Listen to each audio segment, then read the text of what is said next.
Salut les gars, j'espère que vous allez bien. Hey cuz, I'm gonna be back in town this weekend. It would be great to have a little cousin catch up over a bin brew. What do you say? On se retrouve enfin aujourd'hui pour une nouvelle vidéo après un bon mois d'absence, je dirais. Et vous allez comprendre pourquoi j'ai été absente pendant tout ce temps.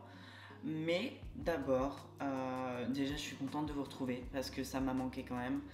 C'est pas l'envie qui me manquait de faire des vidéos, c'était simplement que la vie... Enfin, de toute façon je vais tout vous expliquer, vous allez comprendre. Pour l'instant en tout cas, ce que je vais faire en même temps que je vous parle, c'est que je vais préparer... clairement, c'est limite mon goûter en fait, puisqu'il est Il est 16h14. Voilà, donc je vais me préparer à manger. Alors ce que j'ai fait aujourd'hui, c'est que cette nuit j'ai galéré à dormir. Ça fait partie des facteurs de pourquoi je n'ai pas fait de vidéo ces dernières semaines. C'est que là ça va faire 3 semaines que j'ai une douleur dans le bras. Un truc de malade. Mais je vais vous expliquer dans l'ordre. Déjà le thème de la vidéo du coup c'est 3 mois post-compétition, ça donne quoi? Alors je sais pas encore ce que je vais donner comme titre, mais en gros là l'objectif c'est de faire le bilan de ce qui s'est passé depuis la fin de mes compétitions. Donc on va faire le point parce que il y a du coup 3 mois de ça, même pas, si à peu près 3 mois de ça je vous ai fait une vidéo sur qu'est-ce qui se passe pendant un post-compétition. Et donc ça c'était la partie théorie. Maintenant l'objectif de cette vidéo c'est de vous raconter un petit peu comment moi je l'ai vécu. Donc ça reste mon vécu, d'accord? Donc ça ne s'applique pas à tous les athlètes. Encore une fois je le précise, mais chacun vit son post-compète différemment. Mais je vais vous expliquer comment moi je l'ai vécu. Comme ça vous donne un exemple. Et surtout je trouve que c'est quelque chose dont on parle pas assez du tout. C'est pas le genre de vidéo que j'ai vu sur YouTube en tout cas. Donc après peut-être qu'il y en a mais je trouve plus des américaines à la limite qui en parlent ou des britanniques que des françaises. Donc je me suis dit ça fait des semaines que j'y pense, ça fait des semaines que j'ai envie de la tourner, mais la vie fait que, d'accord? Mais je vais vous expliquer dans l'ordre. Bon, alors déjà vous n'êtes pas sans savoir que j'ai eu beaucoup de mal à reprendre une diète normale, dans le sens où j'avais énormément d'envie sucrée au début. Je n'arrivais pas à me retenir en fait, tout simplement. Donc c'était vraiment des pensées compulsives sur la nourriture, mais juste je passais devant mon placard, j'avais besoin de manger. Psychologiquement je n'arrivais pas à tenir. Alors je vais quand même calculer ce que je dois mettre.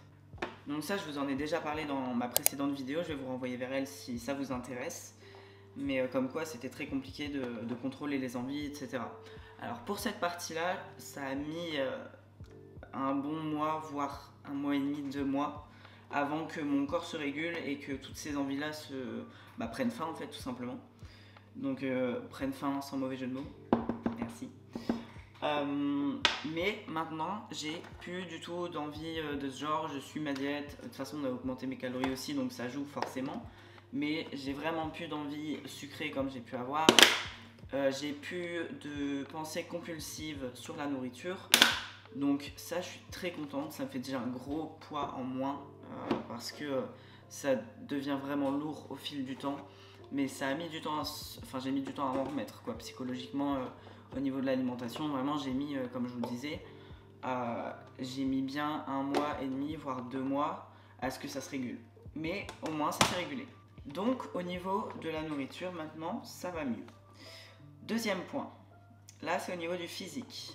Alors, sachant que, évidemment, je suis reparti en prise de masse depuis. Bon, physiquement, pareil, je l'ai dit dans ma précédente vidéo, mais mon physique, il me plaît pas du tout. Il faut que je m'habitue, je me suis toujours pas habituée, même mon visage, même en dehors de mon physique, même mon visage, ça me gêne, je peux plus me voir. J'évite les miroirs au possible, mes bilans, je les fais, mais je regarde pas avant d'envoyer. Enfin, c'est vraiment réapprendre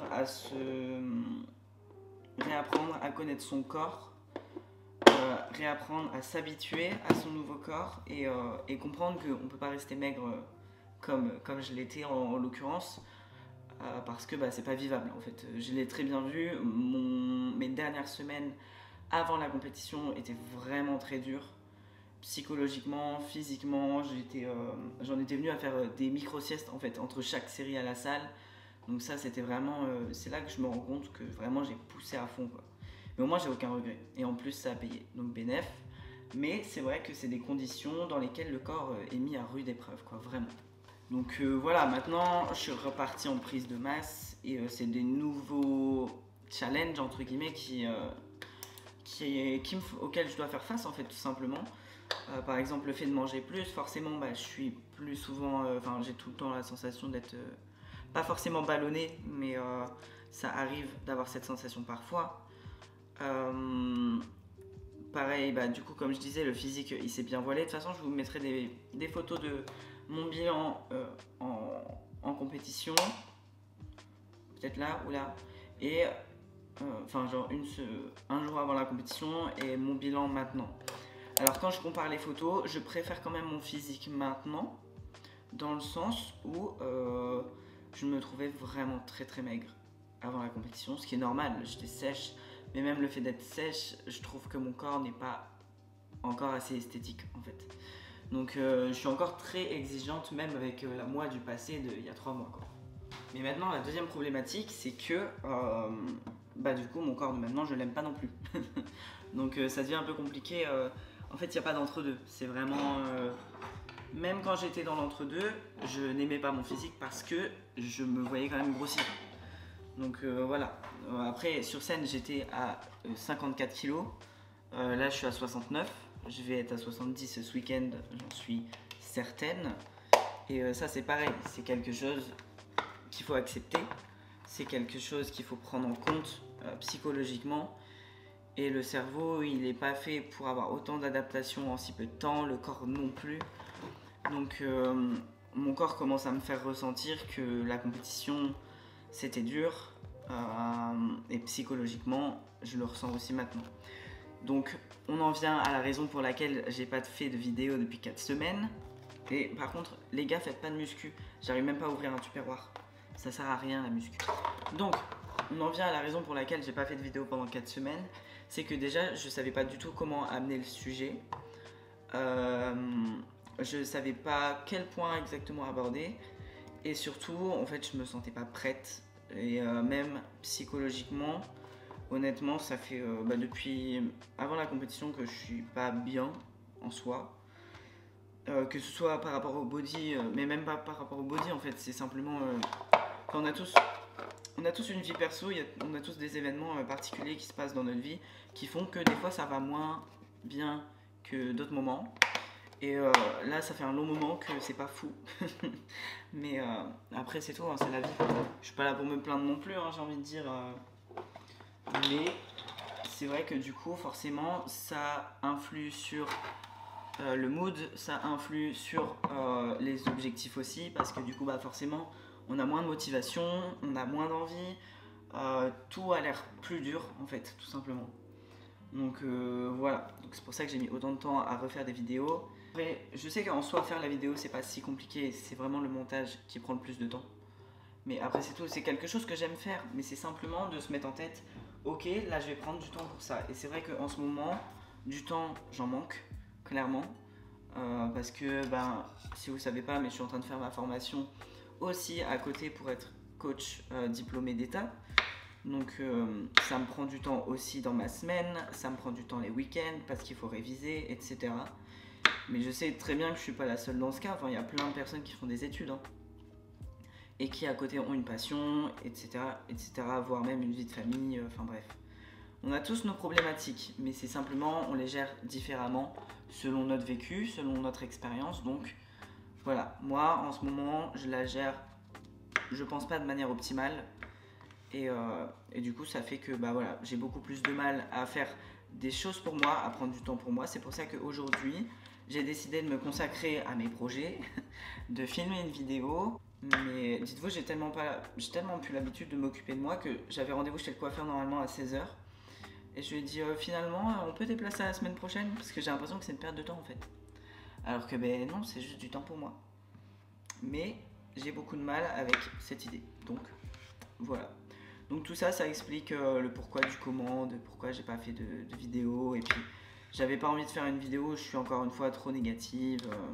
Mais en même temps, il y a des choses qu'il faut dire parce que quand je parle à d'autres compétitrices, je vois bien qu'on est toutes dans la même galère en fait.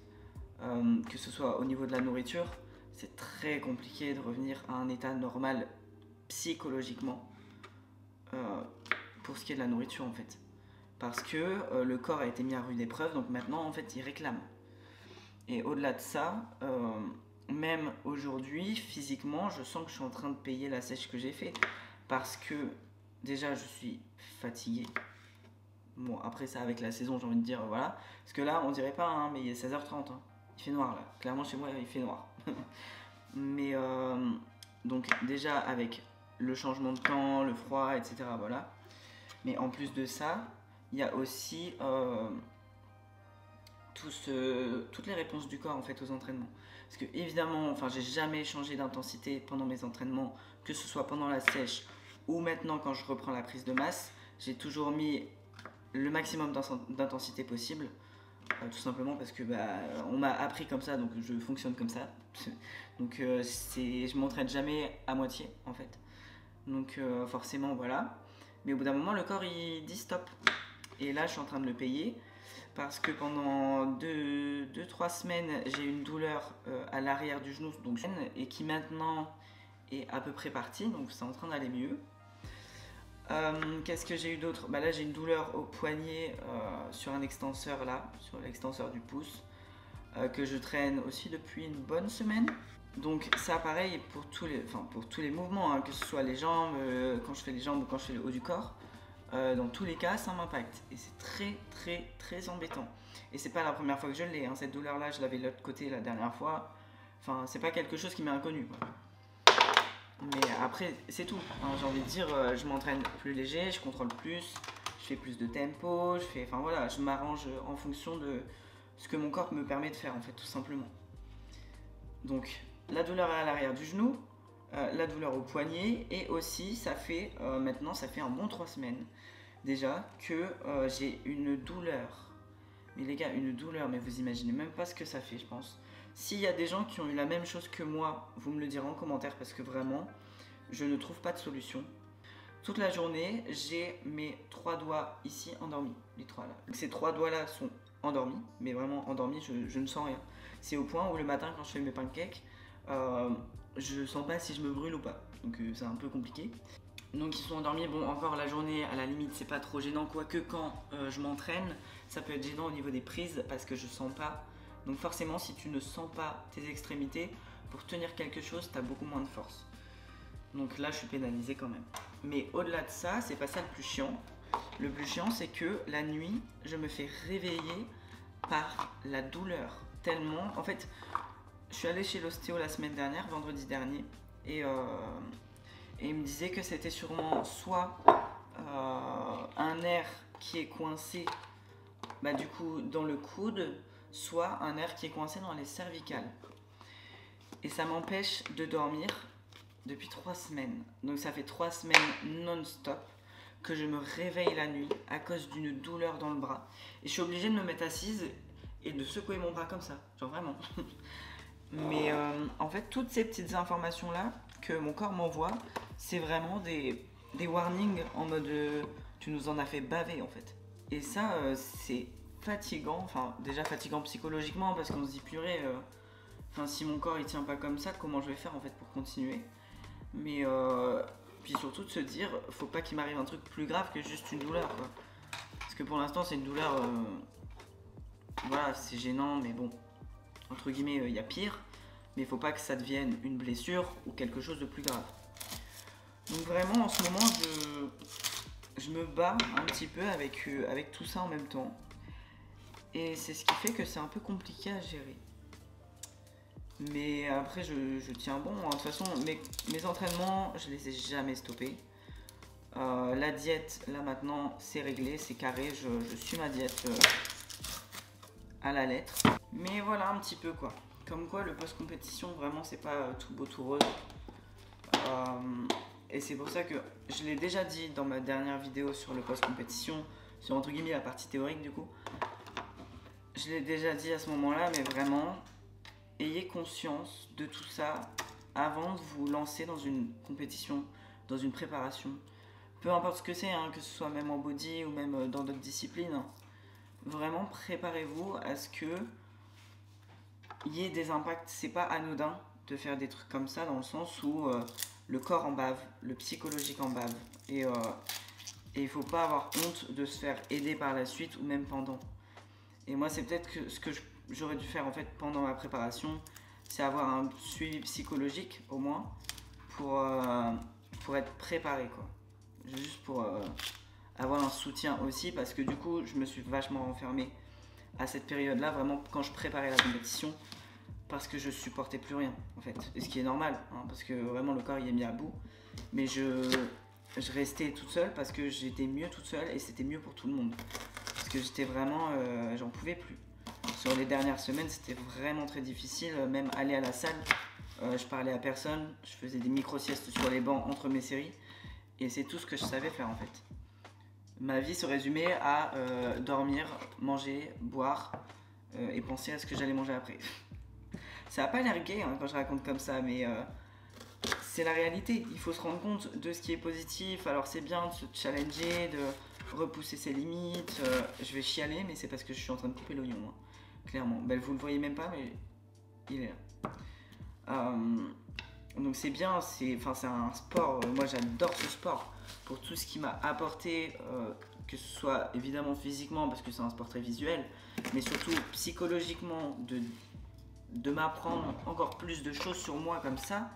C'est un sport mais incroyable, ça il n'y a pas à dire. Évidemment il y a énormément de points positifs, mais il faut avoir conscience des points négatifs que ça peut apporter, parce que encore une fois, je vous explique mon expérience. Surtout que là c'était ma première compétition, donc c'est d'autant plus difficile parce qu'on ne connaît pas nos réactions, on ne connaît pas nos limites, on ne connaît pas notre corps, notre état d'esprit quand ils sont mis à rude épreuve comme ça. Donc forcément, chacun réagira différemment. Donc ne faites pas non qu'à une généralité, d'accord? Mais ce que je dis simplement, c'est que il faut avoir conscience de tout ça, il faut le prendre en compte avant de se lancer. Et de toute façon, si vous n'êtes pas prêt, vous allez abandonner. En fait, c'est simple. Si vous n'avez pas les bonnes raisons pour vous lancer là-dedans, vous allez abandonner. C'est pas ça, par contre, c'est pas de la théorie. Je l'ai vu. Les gens qui abandonnaient parce qu'ils n'étaient pas prêts, ou alors qui ont craqué entre deux, ou alors... Enfin, c'est juste qu'il faut avoir le bon mental en commençant et après continuer parce qu'on sait pourquoi on le fait à la base. Sinon, les gars, j'aurais abandonné bien avant. Hein. Clairement, déjà à la fin, je me disais pourquoi je fais ça. De toute façon, la prépa, vous allez traverser tous les stades possibles. Genre vraiment tous les états d'esprit. C'est un truc de dingue, mais ça peut vous mettre en colère parce que vous êtes énervé de rien manger, vous êtes énervé d'avoir faim, d'être fatigué. Ça peut vous rendre triste parce que vous vous sentez seul, vous avez l'impression que personne ne vous comprend. Que vous vous restreignez par rapport aux autres, que ça coupe votre vie sociale, ça peut aussi vous rendre heureux, hein, parce que évidemment il y a tout l'aspect où les gens voient votre physique bouger aussi, vous voyez votre physique bouger, donc évidemment qu'il y a des bons sentiments, mais il faut avoir conscience de tout ce qui peut arriver à côté, et c'est pas toujours facile. Et c'est pour ça que je voulais faire cette vidéo, parce que il faut prévenir en fait. Il y a des personnes qui ne sont pas prêtes à traverser tout ça. Moi, est-ce que je l'étais ou pas? J'en ai aucune idée, mais maintenant, juste après ma compétition, j'ai décidé de reprendre un suivi psychologique parce que je voyais que je pouvais pas m'en sortir toute seule. Et que ce soit par rapport au body ou même par rapport à la vie privée, je pense que c'est hyper important de se faire aider. Alors que ce soit par un psychologue ou par même juste parler à quelqu'un de sa famille en fait. Parce que je sais que tout le monde ne peut pas se permettre de payer un psychologue 60 balles la séance, on est bien d'accord. Dites-vous que c'est vraiment un investissement parce que si votre santé mentale ne va pas bien, le reste a très peu de chances d'aller bien finalement, dans le sens où rien que même pour faire du muscle, hein, ou prendre du poids ou juste maigrir, ou enfin peu importe votre objectif, si votre tête elle n'est pas alignée avec ce que vous voulez, ça va être beaucoup plus compliqué d'avancer. Parce qu'on se met des barrières tout seul, en fait, c'est très bête. Mais le cerveau, il a peur. Le cerveau, il est en mode protection. Et donc forcément, c'est pour ça qu'il y a des gens qui n'arrivent pas à perdre du poids. C'est pour ça qu'il y a des gens qui n'arrivent pas à en prendre. C'est parce qu'ils s'auto-limitent. il s'auto-limite. Et ça, c'est, je sais que c'est compliqué à comprendre parce que moi je suis encore en train d'essayer d'apprendre et de comprendre tout ça. Mais voilà, ça reste, enfin c'est un sujet énorme dont je pourrais parler pendant des heures parce que du coup j'ai regardé tellement de vidéos sur tout ça, sur la psychologie, j'ai lu des livres, enfin vraiment parce que c'est tellement important, mais dans toutes les pratiques et même dans la vie, même si vous ne pratiquez pas de sport. C'est le psychologique, la santé mentale, tout ça c'est essentiel quoi. Au-delà de la santé physique, pensez à votre santé psychologique. C'est vraiment important. Et aujourd'hui j'essaye de faire au mieux pour soigner tout ça, pour en prendre soin. Et je vous conseille d'en faire autant. Et évidemment après il faut prendre soin de votre corps. Et ça me paraît assez évident si vous êtes un pratiquant sportif régulier. C'est pour ça que, enfin après je dis ça, mais ça faisait je sais pas combien de mois que j'étais pas allé à l'ostéo. Donc après, toujours le cordonnier le plus mal chaussé. Voilà. Mais donc là je suis allé à l'ostéo la semaine dernière et effectivement il m'a fait craquer dans tous les sens, voilà quoi. Mais au moins j'ai fait ma petite séance de post-compétition. Là il faut que je prenne rendez-vous pour un massage aussi. Enfin vraiment là je comprends de mieux en mieux mon corps, ça c'est l'avantage. Et maintenant le tout c'est de progresser en faisant attention à son corps, en prenant soin. Et puis c'est ce que je vous conseille de toute façon et c'est ce que je vous souhaite tout simplement. Donc je pense que je vais arrêter cette vidéo là. À mon avis j'ai dit à peu près tout ce que j'avais à dire. En tout cas j'ai plus rien qui me vient pour l'instant. Si vous avez d'autres questions au sujet du post-compétition ou toute autre question même sur que ce soit le body en général ou sur le lifestyle, etc. N'hésitez pas à me les poser dans les commentaires ou même sur Instagram, j'y répondrai. Et ensuite, bah écoutez, j'espère que cette vidéo vous aura plu quand même. On dirait qu'il y a un hélicoptère qui décolle, mais en fait c'est ma machine à laver. N'hésitez pas à laisser un petit j'aime, un petit commentaire, à partager la vidéo dans votre story Insta, Facebook, tout ce que vous voulez. Et ça permettra de soutenir un petit peu ma chaîne aussi, ça me ferait plaisir. Et surtout ça permettra de faire de la prévention aussi sur tous les tenants et les aboutissants d'une préparation, d'une compétition, etc. Donc voilà, après comme j'ai dit précédemment, j'ai pas la science infuse, d'accord, c'est vraiment mon cas personnel, c'est mon expérience, vous en faites ce que vous voulez, mais au moins vous le savez. Donc sur ce, bah écoutez les gars, je vous dis à très vite, je l'espère, je vous fais plein de gros bisous et prenez soin de vous surtout.